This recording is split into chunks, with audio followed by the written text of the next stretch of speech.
야담과 옛날 이야기 시작합니다. 구독과 좋아요, 알림 설정 꼭 눌러주세요. 높은 벼슬로 떵떵거리며 사는 윤진사가 있었습니다. 많은 재물의 지략까지 있어서 주변 사람들의 시기까지 받고 있었는데요. 게다가 그에게는 아리따운 홍씨 부인이 있었습니다. 워낙 절세미인이다 보니 몸종들도 한눈을 팔 정도였습니다. 하지만 누구든지 완벽한 사람은 없는 법이죠. 금실 좋은 부부처럼 보이는 두 사람에게도 말하지 못할 고민이 있었답니다. 그건 바로 윤진사가 사내구실을 제대로 못했던 것이죠. 홍씨 부인은 지체 높은 양반댁 여인답게 늘 근엄한 얼굴을 하면서 다니지만 홀로 있을 때는 늘 한탄했습니다. 홍씨 부인이 봐도 윤진사는 정말 무엇 하나 부족할 것 없었지만 밤만 되면 아주 작아지는 남자였죠. 홍씨 부인은 그날 밤에도 한숨만 쉬었습니다. 늘 유쾌하던 윤진사도 점점 아내에게 미안한 마음이 들었죠. 그러던 어느 날 윤진사에게 큰 변화가 일어났습니다. 미안한 아내에게 금두껍이라도 선물하려고 머슴 덕팔과 함께 시장을 가던 날이었습니다. 두 사람은 모처럼 땀을 흘리기 위해 경치 좋은 산을 지나 고개를 넘어가고 있었는데요. 덕팔아, 모처럼 걸었더니 다리가 아프구나. 좀 쉬었다 가자꾸나. 날이 얼마나 걸었다고 벌써 이렇게 지치셨습니까? 제가 미리 가져온 물이라도 드릴갑쇼. 됐다, 너나 마시거라. 그러다 윤진사가 숲이 우거진 쪽으로 향하는 게 아니겠습니까? 날이 어디 가십니까? 잠깐 경치 좀 보려는 것이니 신경 쓰지 말고 너는 그 물이나 마시거라.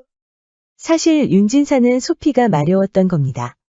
늘 주목받고 시기까지 받는 윤진사라서 몸종에게도 보여주고 싶지 않은 것이 있었죠. 윤진사는 많이 급했습니다. 덕팔에게는 창피해서 늘 하던 말투를 쓰고 있었지만 막상 그가 보이지 않자 헐레벌떡 볼일을 보았죠. 그런데 문제가 생겼습니다. 이곳 산은 매우 아름답기로 유명한데 땅벌도 악명 높았답니다. 근방 주민들은 산의 정기를 타고난 것인지 각종 약초와 꿀 때문인지 확신하지 못했지만 땅벌이 사납고 독이 세서 늘 조심했답니다. 그런 것도 모른 윤진사는 땅벌의 둥지에다 볼일을 보고 말았던 겁니다. 모처럼 휴식을 취하던 땅벌들이 오줌 벼락을 맞고 가만히 있을 리가 없죠. 성이 난 땅벌들은 일제히 들고 일어나 윤진사의 거기를 쏘아댔습니다. 윤진사는 깜짝 놀라 걸음아 나 살려라 하면서 뛰었는데요. 물을 마시면서 쉬고 있던 덕팔도 놀랄 수밖에 없었죠. 날이 왜 그러시옵니까? 윤진사는 고통을 인내하며 이렇게 말했습니다. 생각해보니 시장에 빨리 가지 않으면 금두꺼비를 놓칠 것 같구나. 어서 가자꾸나. 평소 급하지 않고 점잖게 보이던 윤진사가 저렇게 서둘러 뛰는 건 처음 봤습니다. 덕팔은 고개를 갸웃하며 윤진사를 서둘러 따라갔죠. 윤진사는 시장에서도 벌에게 쏘인 거기가 아팠지만 덕팔에게 창피해서 말도 못하고 참고 있었습니다. 금두꺼비를 겨우 살 수 있었던 윤진사는 집에 도착하자마자 다리를 쩍 벌리고 누워버렸죠. 밤이 깊어지자 벌에게 쏘인 거기의 아픔은 한층 더해졌습니다. 그때 떠오른 게 하나 있었습니다. 머슴 덕팔이도 예전에 이마를 벌에 쏘인 적이 있었는데 미지근한 소금물로 찜질을 했던 겁니다. 덕팔이 그 이후로 많이 나아졌는지 확인하지 못했지만 똑같은 방법을 써보기로 했죠. 덕팔아 이놈아, 너만 믿는다. 윤진사는 몸종들뿐만 아니라 아내에게도 말하지 못하고 조용히 찜질을 하고 있었죠. 다행스럽게도 윤진사는 고통이 점차 사그라지면서 아픔이 멎었답니다. 다행이구나. 덕팔아 이놈아, 네 덕분에 내가 살았다. 그런데 이후에 윤진사한테 큰 변화가 있었습니다. 소금물로 찜질하면서 이제 아프지는 않았지만 거기가 퉁퉁 부었던 것이죠. 시간이 지나면 가라앉을 줄 알았는데 그러지 못했던 겁니다. 오늘도 아랫도리를 살피던 윤진사는 갑자기 씩 웃었습니다. 다시 물찜질을 하지 말고 우리 부인에게 도움을 청해야겠다. 그날 밤에 윤진사는 이불 속으로 쑥 들어오더니 희죽 웃었습니다. 이보시오 부인, 모처럼 조개 요리가 생각나는구려. 조개 요리라니요. 그게 무슨 말씀이옵니까? 가장 일을 하느라 바빠서 부인이 해주시는 요리도 못 먹었구려. 그런데 갑자기 조개 요리가 생각나는 것이 아니겠소? 그 많은 요리 중에 왜 하필 조개 요리옵니까? 그건 내 욕망의 상징이라오. 조개가 언제부터 욕망의 상징이 되었단 말입니까? 그건 부인도 곧 아시게 될 것이오. 윤진사가 안으려고 하자 홍씨 부인은 늘 그렇듯 무덤덤했습니다. 홍씨 부인도 그렇지만 윤진사도 사실 잠자리를 포기하고 있었습니다.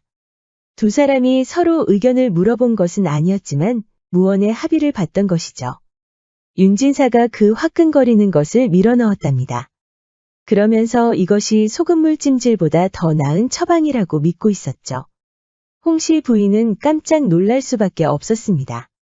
무안에서 윤진사 얼굴도 쳐다보지 않고 있었는데 황급히 고개를 돌렸죠. 나리, 이게 어찌 된 일이옵니까? 왜 그러시오, 부인? 제가 알던 나리가 맞사옵니까? 그동안 무슨 일이 있었던 것이옵니까? 왜 그러시오, 부인? 무슨 문제라도 있소이까? 아닙니다. 홍씨 부인은 그날 밤에 아무 말도 하지 않았습니다. 선잠에서 깨어난 홍씨 부인은 며칠이 지나고 나서 갑자기 윤진사의 허리를 감싸더니 이렇게 말했습니다. 나리, 그전 맛과 아주 다르옵니다. 어쩜 이렇게 달라지셨사옵니까? 어떤 비결이었는지 알려주실 수 있사옵니까? 비결은 무슨, 이게 다 날 걱정해주는 부인 덕분 아니겠소? 나리도 참. 그래도 이상했습니다. 밤만 되면 더욱 작아지는 윤진사가 갑자기 하루아침에 거기가 커질 리는 없으니까요. 그래서 홍씨 부인은 덕팔에게 물어보던 중에 윤진사가 시장을 다녀온 이후로 달라졌다는 것을 알게 됐죠. 덕팔아, 혹시 나리와 시장에 가던 일에 무슨 일이 있었느냐? 시장에 가던 중이라면 저번에 금두꺼비를 사왔던 날 말씀이옵니까? 그렇다.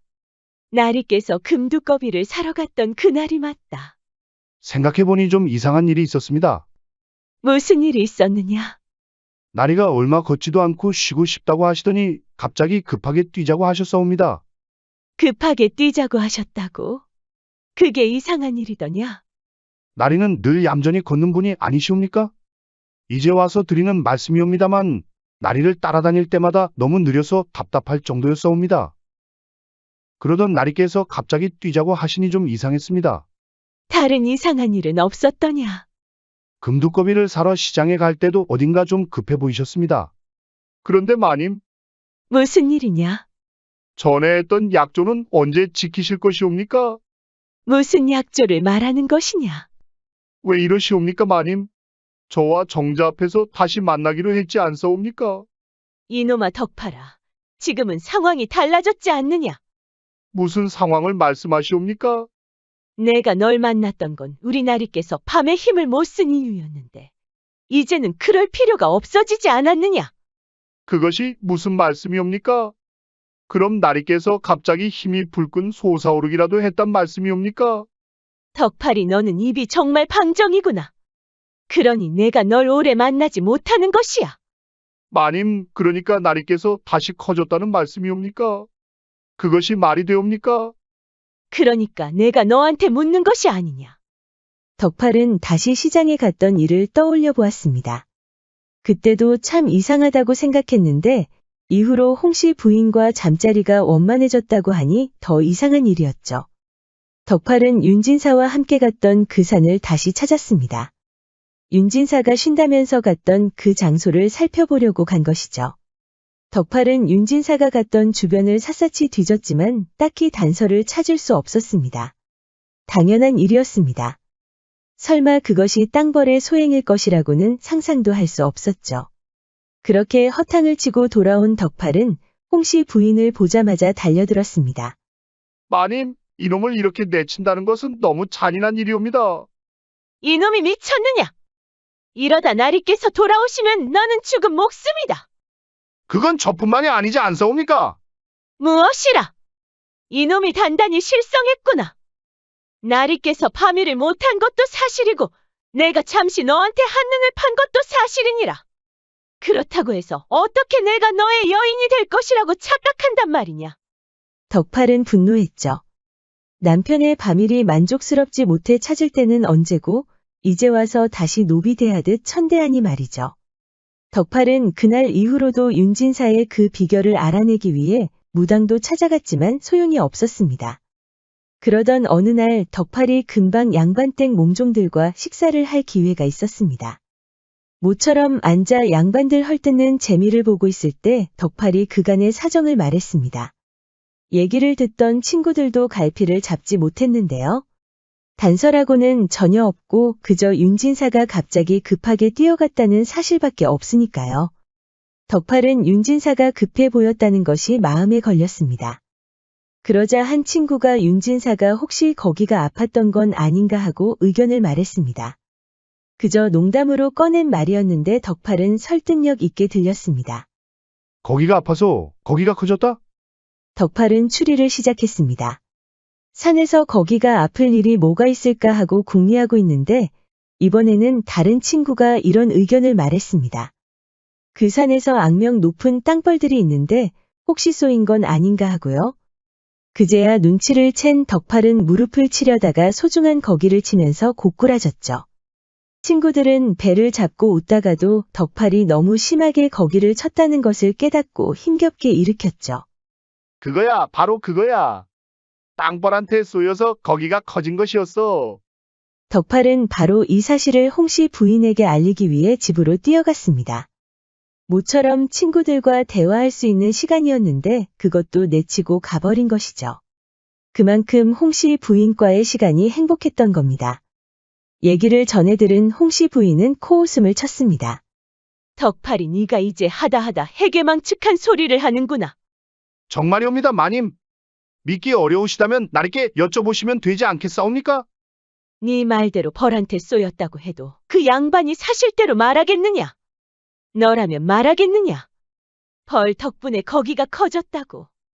홍씨 부인이 아랫도리를 흘겼더니 덕팔이 다시 덮치려고 했습니다. 자제를 좀 하거라. 대체 어떻게 말해야 정신을 차리겠느냐? 저는 마님 없으면 아니 되옵니다. 저도 그 산에 가서 벌에 쏘이고 싶은 심정이옵니다. 미쳐도 단단히 미쳤구나. 적당히 하거라. 그날 밤에도 윤진사가 돌아와 그 퉁퉁 부은 그것을 밀어넣었죠. 밤새 울리는 홍씨 부인의 신음소리에 덕팔은 시기가 나서 견딜 수가 없었습니다. 이후 윤진사가 잠시 일을 보러 가면서 며칠 동안 집에 없었는데요. 덕팔은 홍씨 부인의 그 온기라도 느끼기 위해 사랑채 주변을 얼씬거리고 있었습니다. 그런데 사랑채에 인기척이 없는 게 아니겠습니까? 덕팔은 부엌을 갔다가 우물에서 소리가 들리는 것 같아 조심스럽게 걸어갔죠. 거기에서 홍씨 부인이 정화수를 한 그릇 떠놓고 정성껏 빌고 있었습니다. 땅벌님, 우리 주인을 한 번만 더 쏘아주소서. 굵기는 딱 그 정도가 좋습니다. 길이만 더 늘려주신다면 여한이 없겠습니다. 덕팔은 하도 어이가 없어서 바로 방으로 돌아왔습니다. 이 견딜 수 없는 분노를 참을 수가 없어 홍씨 부인에게 복수하고 싶었죠. 그러던 어느 날 윤진사가 서한을 보내 덕팔에게 금두꺼비를 살 것을 지시했습니다. 시장에 다시 가라는 것인데 덕팔은 무엇이 떠올랐는지 홍씨 부인과 같이 가기로 했습니다. 홍씨 부인이 직접 골라야 제대로 된 금두꺼비를 살 수 있다고 설득한 것이죠. 홍씨 부인은 덕팔의 말이 일리가 있다고 보고 여종들도 포함해서 시장으로 떠났습니다. 덕팔은 윤진사와 갔던 바로 그 경로로 안내했습니다. 홍씨 부인이나 여종들도 굳이 이 산길로 갈 필요가 없다는 것을 모르고 있었습니다. 그저 덕팔이 길을 다 알고 있으니 믿고 맡긴 것이죠. 덕팔은 일부러 홍씨 부인이 물을 자주 마시게 했습니다. 이후 여종들도 모두 지치고 앉아서 쉬고 있을 때 홍씨 부인이 소피가 마려웠죠. 덕팔은 기회가 왔다 여기고 홍씨 부인을 숲이 우거진 곳으로 안내했습니다. 바로 윤진사가 소피를 봤던 그곳이었습니다. 덕팔이 예상했던 대로 홍씨 부인이 볼일을 보자마자 비명 소리가 들렸습니다. 덕팔은 기다렸다는 듯이 홍씨 부인에게 달려가 볼기를 때리기 시작했습니다. 마님, 아직 벌이 있으니 제가 떼어놔야겠구먼요. 덕팔은 그동안 쌓인 감정을 모두 풀어서 때렸는데요. 이후 자초지종을 들은 윤진사는 덕팔에게 죄를 묻고 합당한 대가를 치르게 했습니다. 홍씨 부인은 윤진사가 손수 가져온 소금물로 찜질한 덕분에 고통이 금방 가셨습니다. 다행스러운 건 말벌이 그리 많지 않았고 홍씨 부인의 볼기 몇 군데만 쏘였던 겁니다. 덕분에 홍씨 부인의 볼기만 커졌는데요. 아픔이 사라지자 홍씨 부인은 더 유염한 볼기 덕분에 윤진사에게 사랑을 듬뿍 받을 수 있었습니다. 지족지게라는 옛말이 있습니다. 그치고 만족하는 경계라는 뜻으로 자신의 분수를 알아 만족할 때 더는 욕심을 부리지 말라는 의미입니다. 우리 영상을 시청하시는 여러분들도 너무 과한 욕심은 자제하시어 행복한 삶이 가득하시길 바랍니다. 구독과 좋아요, 알림 설정 부탁드립니다. 앞으로도 재미있는 이야기가 많으니 다른 영상도 재미있게 봐주세요. 그럼 여러분 모두 오늘도 행복하고 즐거운 시간 보내세요.